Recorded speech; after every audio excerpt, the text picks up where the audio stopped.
Yeah. Wake up with coffee and sports. Sunrise glow, listen coast to coast. A flow like you know. Offensively, who made them? Oh, Patrick Mahomes. Sideline to sideline with plays to show. This network's got the spark. When you put up 300 yards rushing against someone, that you got your butt whooped. I feel like I would have liked to see Oregon, Ohio State in the semis, not the quarters. So I think some reseeding is probably where I would change. But they're out of their mind. They're going to do this 3 quarterbacks in a row. Here's the crazy. I just can't take it. Birds keep flying high, fans cheering loud, and one podcast moving through the crowd. Meaty boys brawling, no holds barred bout. This wire life never in doubt. Tune into the vibe. That's my bold prediction for the show. Devin Booker in the next 3 years, he will be a Houston Rocket. Because I still think Seth is still at the top of his game. I do. I think he's right there. Who knows? Maybe not this year, but one time soon. Why wouldn't we potentially see Seth and Roman? You know what I mean? Tune in the vibe.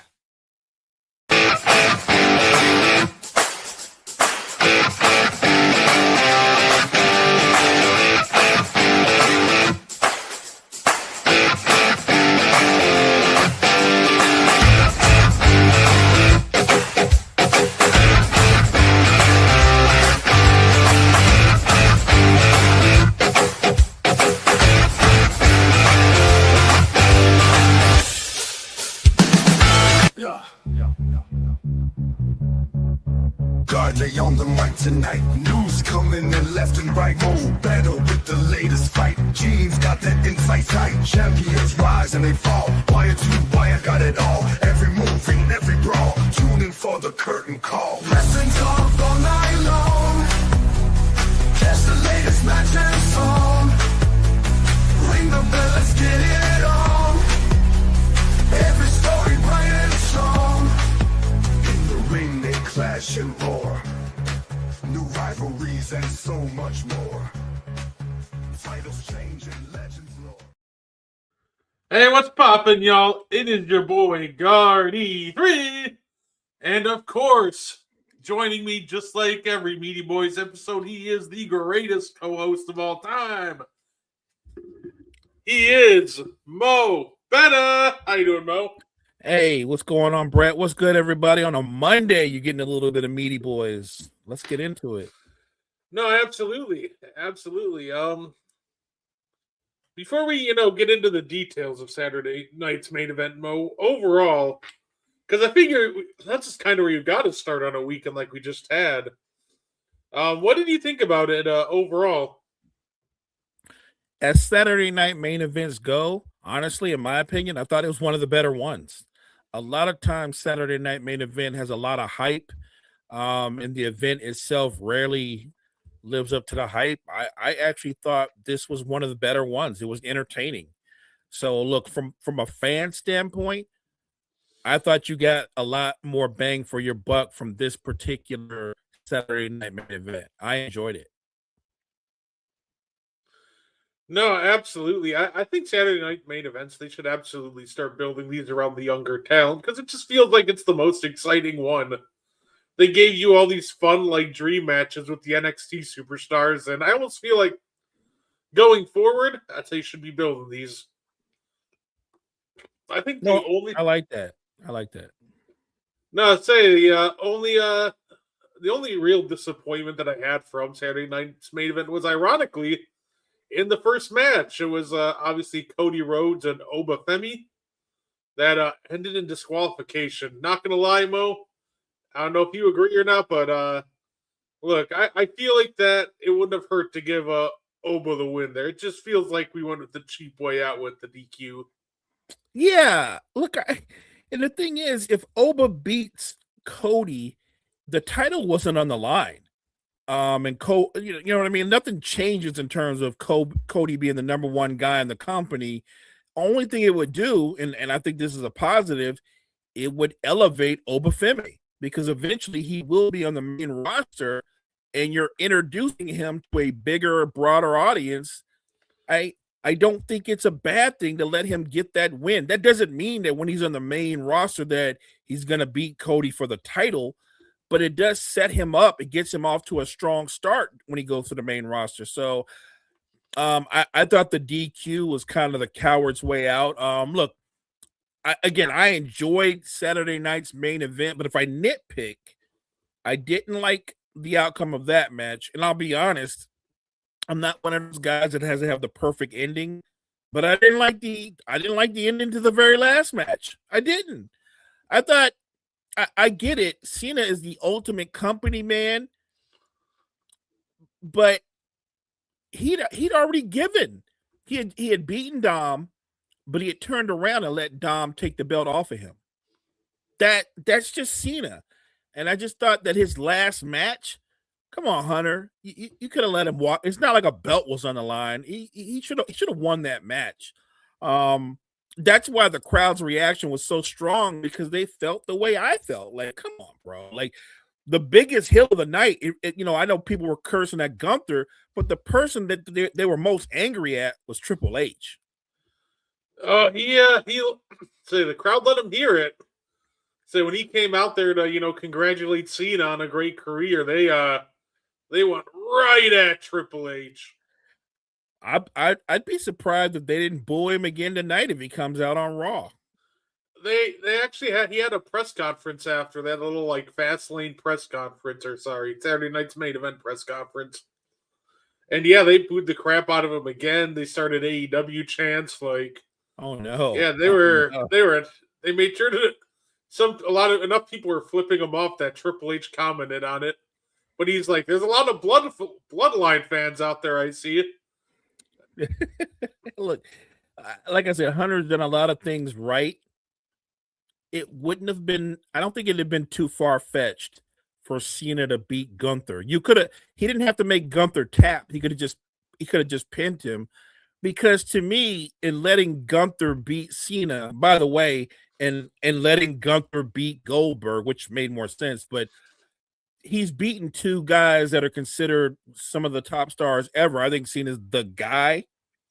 Unless you're going to tell me you're elevating Gunther back up into that top 3 or 4 contender status, like if you're going to elevate him back up there with Seth, with CM Punk, with Reigns, and people of that nature, then what's the point of letting him beat Cena?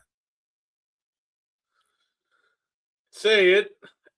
It feels like now we're at something that we talked about last week, or it's something that got mentioned last week, and I'm just going to reiterate it real quick. Most important thing that they can do now, it's the follow-up. Now you put yourself in a position where you got this new super heel in Gunther. Well, I guess not new, but yeah. The real question is now who beats Gunther? What's the follow-up? Because they could have a real chance to make a new star here, and I think they should take it. I hope they do. Sometimes history repeats itself. Gunther's taken out Goldberg. He just took out the GOAT. He can come out and call himself a legend killer, right? Anybody that takes out John Cena and Goldberg, that's on your resume. You can call yourself a legend killer. Hey, and ironically, they teased the feud tonight with him and AJ Styles. Who else is retiring next year? AJ Styles. And you know what's going to happen. If he and AJ Styles get into it at the next pay-per-view, it'll be a great match, but Gunther's going to win. And maybe that's part of the plan. It's going to build this momentum to where Gunther becomes a little bit bigger, a little bit more prominent, because he's taken out these great stars at the end of their careers. I kind of like it. Yeah, no, absolutely. I say, yeah, and it'd be interesting to see how far they go with that, right? Because there are rumors about Lesnar retiring soon, kind of like SummerSlam's in his hometown of Minneapolis. So there are rumors of a Lesnar retirement match, and eventually AJ Styles this year too. Chris Jericho might come back for a retirement run. So I don't want to. I love Chris Jericho, but I don't know if I need to see a retirement run. Yeah, I'm not sure. I'm just curious on how many of those guys they feed to Gunther for more retirements. Yeah, look, I think that's possible, but the one that I'd have questions about is I don't know how you would swing that with Lesnar because Lesnar's a heel.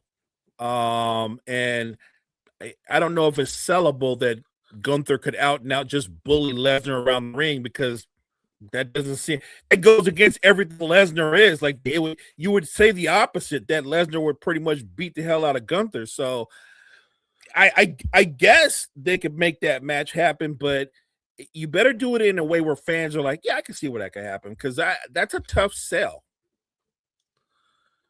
Yeah, no, that's fair.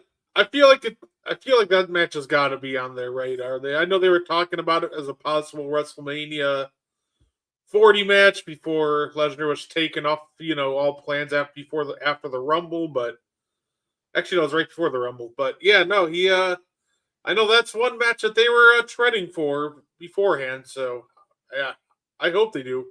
Oh, I'm here for it. Don't get me wrong. It's uncreative how they figure out how they want to do it, but as a fan, I absolutely want to see that. No, fair. Hey, you know what? Ladies showed out on Saturday night's main event too. Bailey versus Sol Ruka. So gotta respect them for that. Look, man, there are certain wrestlers that are just your favorite wrestlers. You're just drawn to them. I'm drawn to Ilya Dragunov. I think there's something about Dragunov that just draws me in as a fan. Sal Ruka does the same thing for me. Maybe because she can wrestle multiple styles, and I love that about her. She's got natural charisma, but you pointed out something that I wholeheartedly agree. And as terrific as she is, she's got to come up with another finisher because her own finisher is going to shorten her career. Yeah, it's one of those things where obviously you watch like Randy Orton will miss a lot of time with the RKO with his back. When I watched when I obviously you watch that happen with Randy and I'm watching Soul's finisher, I'm like, that's really cool, but like I said, I get a little anxious with it, but it's dope. She does it so well though. So it's one of those things I hope she keeps it, but for special occasions. Yeah, look, yeah, use it for special occasions. Maybe one day when she's competing for the women's title. But up until then, I don't know, learn a sharpshooter, learn some kind of submission hold. You know what I mean? Like just take anything that's gonna lessen the pounding that her body's gonna take because and I know she's also a high flyer. And when you're a high flyer, you're already doing a lot of stuff to your body. No, absolutely. And the tag team match with Styles and Dragon Levers, Leon Slater and Javon Evans. So Javon Evans is so much fun, man. I love watching Javon Evans. Is it me or is Javon Evans the guy in WWE in that universe that looks like a video game athlete? Right? You know what I mean? Like Javon Evans, like the guy isn't freakishly athletic, explosive. He's just fun to watch. He kind of gives you that vibe that you got years back when Kofi was young. You know what I mean? And Kofi was super explosive. And I just think that the sky is the limit for a guy like Javon Evans. If they're going to move Obafemi up to the main roster, then he'll probably drop the belt in the new year to Javon Evans. And I'm good with that because I think Javon Evans is a star on the rise, and I think Obafemi is ready for the main roster. So the cool part about Obafemi is watching his entrance. I'm like, man, that's gonna look so cool on a WrestleMania stage one day. It is a dope entrance. I like it. It's a dope entrance. It's not super sophisticated, but it fits him perfectly. Yeah, absolutely. Say, I'm imagining that at like a bigger, like one of those grand like Mania stages. It's gonna be so cool. Say, I can't imagine they're gonna hold him down there for that much longer. I feel like Obafemi's got to be coming up really soon here. Yeah, like I said, I would be shocked. And I know I said before that it's a tough sell to say that Javon Evans could beat him. But I think you know that WWE more times than not, they're very traditional in a lot of things. And the rule of thumb is when you get ready to go up to the main roster, you're not going up as the champion. You're going to drop the belt. I think Javon Evans, the next pay-per-view, I think Javon Evans is going to upset Obafemi. And I'm okay with that. Like I said, I think it's what's supposed to happen. It's that next step for both of them. I'm only disappointed that they don't put more of their younger stars out there and elevate more of them, because I think it's good for the brand.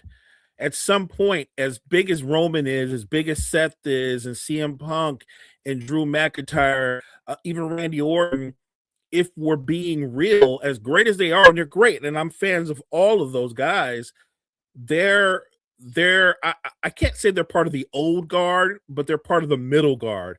And because they're still at the top, it's hard for younger guys to come up and impact the main roster. And it's not like they don't have talented young guys left and right, because they do, but they don't push them. Hey, you know what? Fair enough. Hey, I think that's going to be we're going to be obviously down a couple main eventers, so there's going to be room for some new ones, right? Say Cena's obviously now officially retired. AJ Styles is going to be retired. So I do hope that they start pushing some of these more, these new up and comers to that.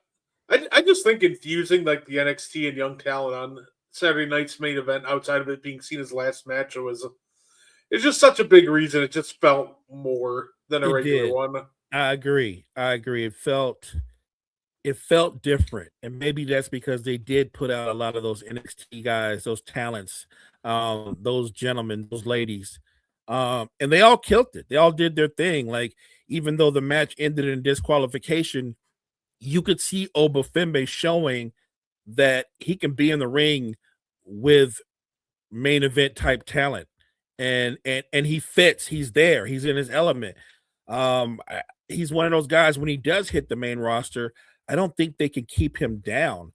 I'm greedy, though. I'm the wrestling fan that's greedy, because I'm like, I want Obafemi to get a push, but at the same time, I also want the Samoan Werewolf to get a push. Like, he got a push, and then they kind of like backed off of him, because they 1 minute they wanted him to be a heel, then they wanted him to be kind of the anti-hero type, and that didn't really flow for him. I'm not sure if he's injured again, but I feel like they don't know what to do with him now. I know he had to miss some time because he needed a dental surgery, I believe. I think that's why McIntyre wrote him off initially. But yeah, no, that's another guy that I'd love to see get a push. Say, Fatu's terrific. Obafemi will always be up there. What about Mello? I would love to see. I would love to see it. I don't know if WWE would love to see it, but they don't seem to love Mello. And I think Carmelo Hayes has every element you need to be a big star. He has the wrestling chops. He can wrestle. He's a ground wrestler. He can go aerial. I don't know why they don't want to push him, because he's a terrific talent. I get it though. It's hard to break through, but I'm not unrealistic. I'm not saying make Mello the world heavyweight champion. What I am saying is he's more than talented enough, Brett, and I'm sure you'll agree, to be able to hold one of those mid-card belts. Yeah, and I absolutely agree. I think he's talented enough for the mid-card. I think he's a guy that has talent enough for a world title run someday. I think he has so much talent, and that's why it was so weird to me for the longest time how they're not, they're kind of not jumping on him, because he does seem to be very popular with the crowd. Anytime I see him on TV and listen to the crowd, they love him. So yeah, it'll be interesting. Would that be, do you think that's the guy you'd like to see maybe get the biggest push in 2026? For me, it is. You know what I mean? He's been there longer, but, I think he's earned the right to be pushed. He's he's a naturally gifted performer, and I get it. I think a great rivalry would be Mello versus my guy, Dirty Dom. I think that'd be a great rivalry. Or they just had a great match not too long ago. I could watch Mello and Dragunov go at it 24/7. That's how good, because they have great in-ring chemistry. Say, you know what? That's fair. I would love a Carmelo Hayes, Dirty Dom, kind of rivalry. That would be a lot of fun. Yeah, I'm curious to see what they do with them because, yeah, I'm sure you're probably going to move Gunther up into one of the main event slots if you didn't consider him one already. He's definitely been protected like one. He's only lost like 2 matches all year. So, but yeah, it'll be interesting to see who else they elevate for these open spots. You brought up a good point with Gunther. He lost to Jey Uso, but he avenged that loss. And then he lost to CM Punk. Those are I think those are his only 2 L's for the year. Yep. Yeah. No. Like I said, they're doing well with him. So, of course, Mo, we have a couple matches that were announced too for AEW World's End. Of course, I'm really excited to go to that one. We got our world title match. It'll be Samoa Joe versus Hangman versus Swerve. And a women's world title match. So we got Statlander versus Jamie Hayter. Say it's going to be at least a 5-match card. We'll see how many more get announced. But say I don't know about you, Mo, but I'm so hyped to watch World's End. That triple threat. Sign me up. Yeah, look, the triple threat alone makes it a must watch, and I definitely want to see Statlander versus Hayter. So I think that's another great match. But yeah, look, I'm one of those guys. I've been a Samoan Joe fan from way back, and to still see him doing what he's doing at a high level this late into his career, Samoan Joe's just tough as nails. But now you bring Hangman back, and then throw Swerve in. That's going to be a banger. That alone is going to be a banger. So I love the idea of those 3 guys going for the belt. Can't wait. Absolutely. Obviously that's the one. I got my tickets for it. I'll definitely have to let y'all know how that goes. I got the special VIP pack. So remember, make sure you got to let me know if you get to meet and take a pic with Tony Khan. You got to post that. I absolutely will. All my favorite selfies have come pictures have come with wrestlers from various events. Got a picture with Bryan Danielson from an AEW event. That's awesome. Got a picture. Well, it wasn't that. It was at a WrestleMania where I got a picture with Pat McAfee. So definitely looking forward to see who comes out for the photo shoot that I get to snap a picture with. But it's going to be a lot of fun. I'll definitely take a lot of pictures and videos and keep you guys updated. That'll be awesome. So I guess real quick, obviously we got the Royal Rumble is the next pay-per-view, Mo. Who are some guys you'd like to see? Maybe they don't have to win the Rumble, but we mentioned Mello. Who are maybe some other guys that you'd like to see kind of maybe get a good push in the Rumble match? Because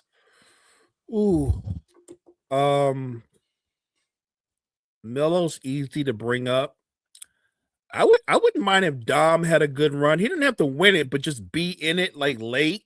Dragunov is another guy I'm a huge fan of. I'm trying to think of everybody that's not already main event guys. So I'm not thinking about McIntyre and Punk and people of that nature. Just the guys that are chasers. And I think I love the young guys with Dom, with Dragunov, with Mello. And look, maybe that our guy Obafemi comes up to the main roster and if he's in it, I'd like to see him be in it late too. Like I want to see some of the younger guys get a really strong push going forward. Oh, and Yeah. by the way, I almost forgot. What's my guys from the Profits? Montez Ford and Ford and Dawkins. Yeah, absolutely. We should throw Montez Ford into the same realm as Mello and those guys because I think Montez Ford is ready for a strong run as a singles competitor. Hey, that some people are saying because clearly the guy that climbed the cage on at Survivor Series and then that second appearance that the Masked Man made, it looks like they're two different people, and some are saying that the Masked Man that appeared on Raw looked like Montez. I think that would be very interesting if the storyline plays out like that. If you because if it's true and it ends up being him, because essentially the Masked Man, in my opinion, is auditioning for the Vision if they're not already a member. And look, the way the storyline will play out, maybe Heyman already knew or he didn't know, but if he didn't know, he'll probably recruit that guy. Montez Ford being a member of the Vision, I think it elevates him to another stratosphere. And he might not win a singles title right away, but who's to say that he and the Maverick, they couldn't win the tag team titles as heels? Think about the combination of those two guys and how freakishly athletic both of them are. No, absolutely. That would be an interesting duo to watch. I would love to see. If it gets Montez Ford a main event push, I'm for it. So it takes him turning heel and joining the Vision to get his singles main event push.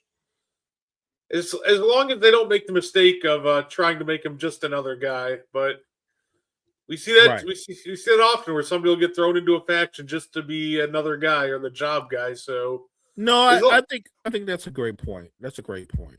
That would be my concern too, because I'll give you an example. Look at Bronson Reed. Like Bronson Reed is a big part of the Vision. But I don't think Bronson Reed necessarily needs to have a belt to be a big part of the Vision, at least not right at this moment, at this stage of the Vision. But a guy like Montez Ford, if you throw him into the Vision and you've already got the Maverick there and you've already got Braun Breaker there, Breaker's going to go for singles titles. There's no point in having add Montez Ford there if you're not going to let him go for gold. Look, you can be a member of the Vision and go for the tag team gold, or you can be a member of the Vision and beat somebody up and take a mid-card belt. You would still be a member of the Vision, and the faction would elevate you, but you have to have Montez Ford, like you said. I want to see Montez Ford in a main event match. I don't care if it's down the road and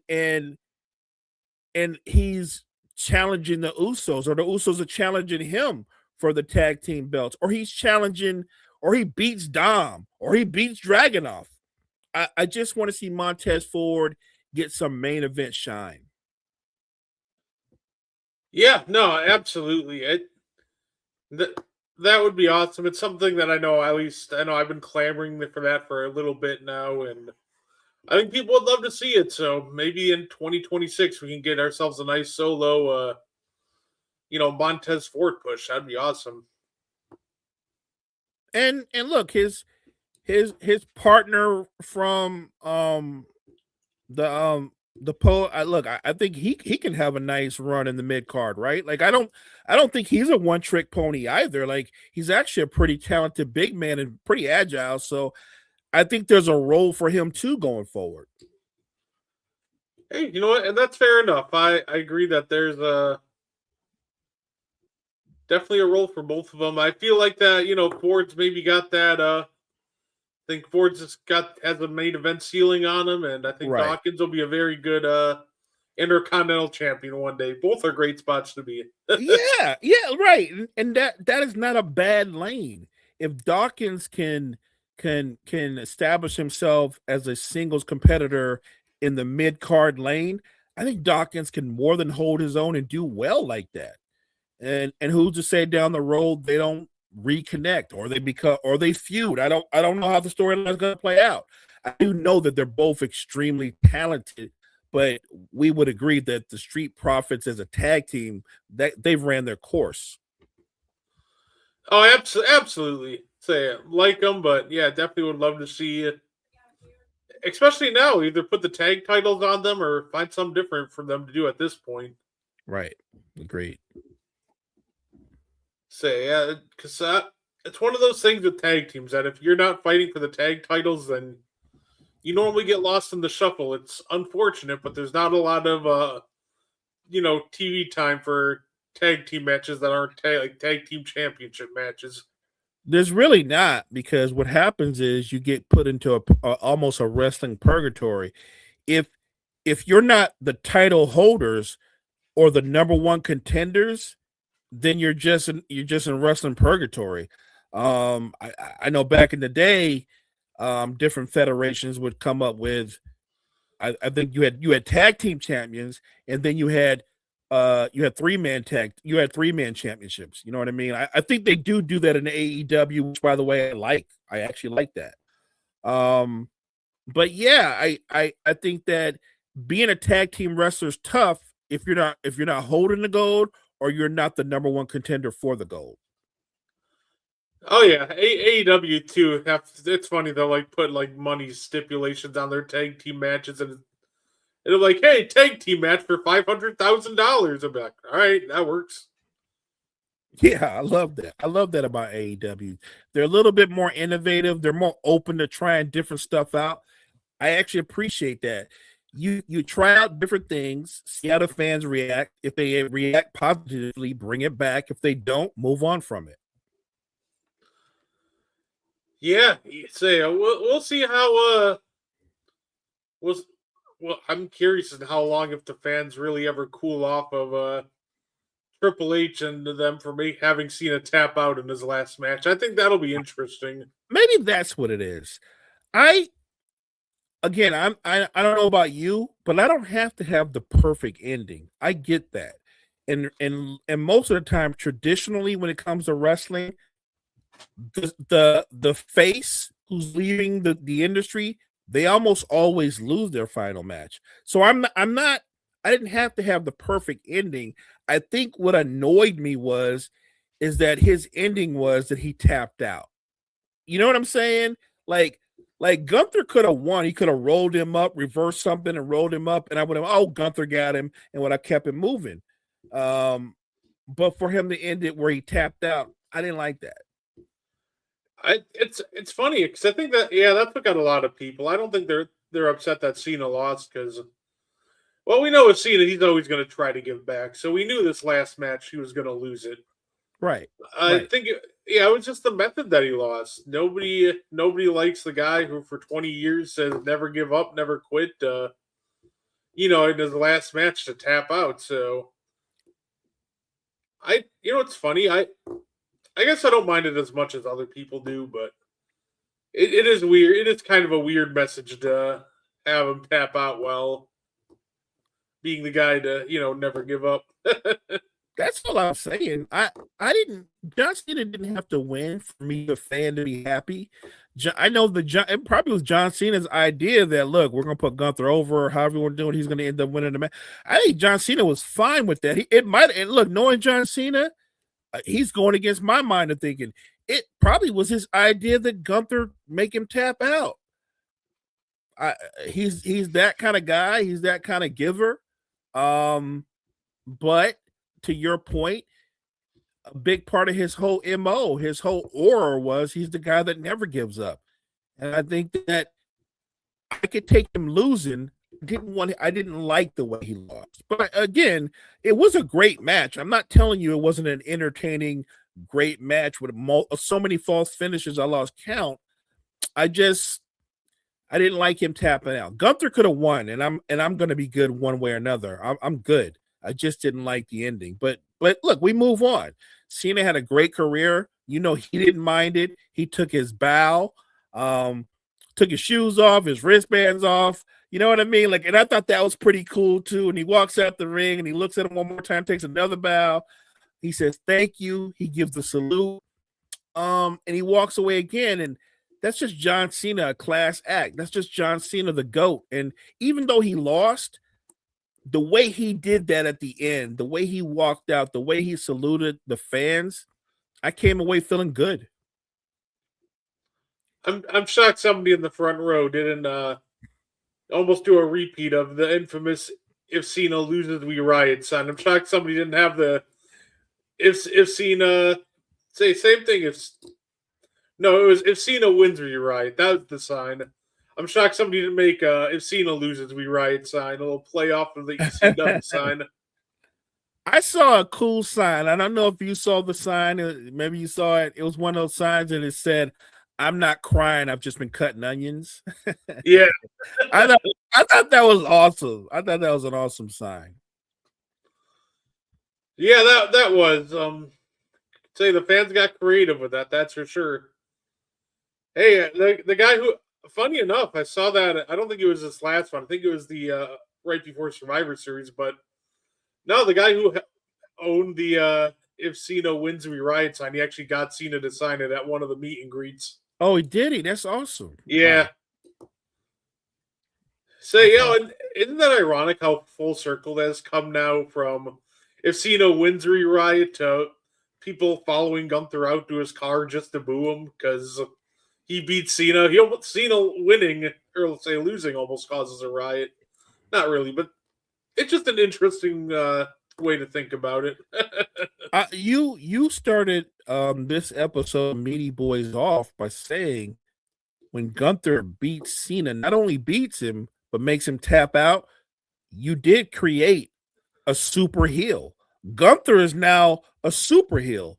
And whatever face he comes across, if you take out John Cena like that, it's on the table for Gunther to make you tap out as well. He is a super right now. He's a super heel.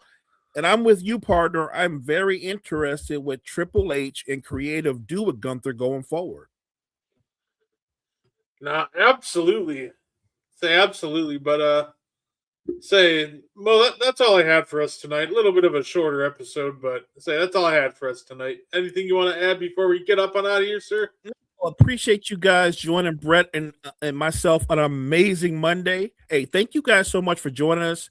Make sure you check out all the great content that we have at Wire to Wire Network. Wire to Wire Network, we appreciate you. Absolutely. Say, and you can check Mo out tomorrow on the morning show. Otherwise, Mo and I will be back on here later this week. Say, that being said, thank you guys for tuning in, and we will see you next time.